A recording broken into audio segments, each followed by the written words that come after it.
जैसे कि हम जानते हैं कि गूगल पे हम कीवर्ड रिसर्च कर सकते हैं और उस टूल का नाम है गूगल कीवर्ड प्लानर टूल। लेकिन ये टूल असल में गूगल एड्स का एक हिस्सा है और हम गूगल एड्स के ऊपर अब अकाउंट बनाएंगे। और इस वीडियो में मैं चाहूँगा कि मैं आपको वो तरीका बताऊँ कि आप किस तरह से वो अकाउंट बना सकते हैं और उसके लिए हमें क्या क्या चाहिए। तो गूगल एड्स अकाउंट बनाने के लिए हमें वाहिद जीमेल का अकाउंट चाहिए। अगर आपका जीमेल का अकाउंट नहीं है तो आप जीमेल का अकाउंट बना लें और उसके बाद आप फॉलो करें कि आप कैसे गूगल एड्स अकाउंट बना सकते हैं और इसके बाद हम डिस्कस करेंगे कि इसको यूज़ कैसे करना है। आइए देखते हैं। सो स्टूडेंट्स, सबसे पहले आपको जीमेल में लॉगिन करना है। आप अपने जीमेल अकाउंट में लॉगिन कर लें। उसके बाद ये वेबसाइट विजिट करें जो कि गूगल एड्स की वेबसाइट है। तो आप लिखेंगे ads.google.com। तो मैं टाइप करता हूँ ads.google.com और मैं एंटर प्रेस करूँगा तो गूगल एड्स की वेबसाइट खुल जाएगी।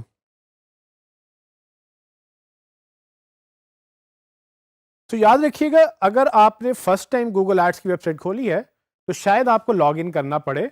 अगर आपको ये लॉगिन करना पड़ेगा तो आप टॉप राइट में देखेंगे कि वहाँ साइन इन का बटन होगा। जब आप साइन इन कर लेंगे और अगर आप जीमेल में पहले से लॉग्ड इन हैं तो आपको ये स्क्रीन नज़र आएगी। इस स्क्रीन में एक ख़ास बात है, आपने वो उसका ख़ास ख्याल रखना है। वो ख्याल ये कि अगर यहाँ पर आपने ये स्टेप स्किप नहीं किया तो आपको गूगल एक कैंपेन मोड में ले जाएगा जिसमें आपको एक पूरी कैंपेन बनानी होगी और अल्टीमेटली गूगल आपसे कहेगा कि एक क्रेडिट कार्ड से आप साइन अप करें।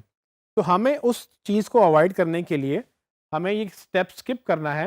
और इसमें अगर आप देखेंगे तो ये ब्लू लाइन आपको नज़र आ रही है जिसमें लिखा हुआ है स्किप द गाइडेड स्टेप।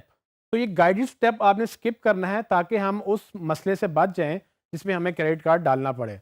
तो हम बगैर क्रेडिट कार्ड डाले इसके अकाउंट बनाने की कोशिश करेंगे। तो मैं प्रेस करता हूँ स्किप द गाइडेड स्टेप।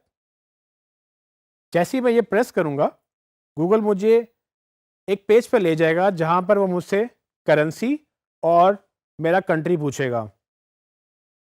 तो इस पेज पे आपको गूगल को वेरीफाई करना है कि आप आया उसी ईमेल से साइन अप करना चाहते हैं गूगल एड्स अकाउंट में जो आपने जीमेल पे रखा है। उसके बाद अपना कंट्री बताएंगे जो कि आप मोस्ट प्रोबेबली पाकिस्तान रखना चाहेंगे और फिर करेंसी बताएंगे। तो याद रखिएगा, करेंसी और कंट्री ये दोनों चीज़ें बाद में चेंज नहीं हो सकती। सो अगर आप गूगल एड्स को बाद में यूज़ करना चाहेंगे तो आपका वो कंट्री और वो करेंसी आपके साथ चलेगी और जिस करेंसी में आपका अकाउंट होगा अगर आप वो यूज़ करते हैं बाद में तो आपको उसी करेंसी में आपको पे करना पड़ेगा। तो फ़िलहाल मैं पाकिस्तान और Pakistani rupees as a currency लेके आगे चलूँगा। इसको सेव एंड कंटिन्यू करते हैं। तो जैसे ही मैं इसको सेव एंड कंटिन्यू करूँगा तो गूगल मेरा अकाउंट बना देगा जो कि एडवर्ड्स अकाउंट कहलाएगा।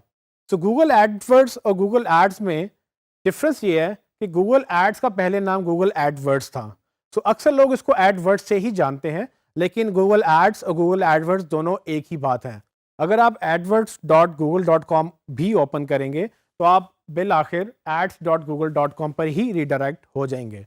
सो इसमें कोई बुराई नहीं है कि अगर आप इसको एडवर्ड्स भी कहें, लेकिन अब इसका वो पुराना नाम है आपका, अब इसका नया नाम गूगल एड्स है। इन द मीन टाइम मेरा अकाउंट बन चुका है। जब आपको ये स्क्रीन नज़र आ जाए इसका मतलब ये है कि आपका अकाउंट बन चुका है और अब आप इस अकाउंट को यूज़ कर सकते हैं।